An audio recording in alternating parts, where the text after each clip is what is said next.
Giovedì 23 aprile, San Giorgio, è il 113° giorno dall'inizio dell'anno, ne mancano 252 al termine.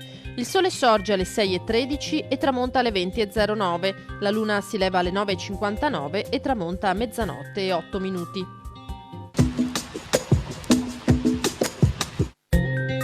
L'angolo della torre dell'orologio che guarda verso la piazza San Marco viene per metà distrutto da un fulmine. Le macerie travolgono uccidendoli 4 infelici che avevano bottega ai piedi della torre.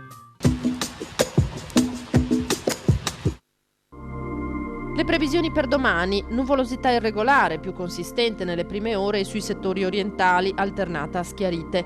Precipitazioni: fino al mattino residua instabilità sui settori orientali con probabili locali rovesci o temporali, in seguito generalmente assenti. Temperature: minime in marcato calo in montagna, senza variazioni di rilievo in pianura, valori massimi in calo in pianura, in lieve aumento in montagna.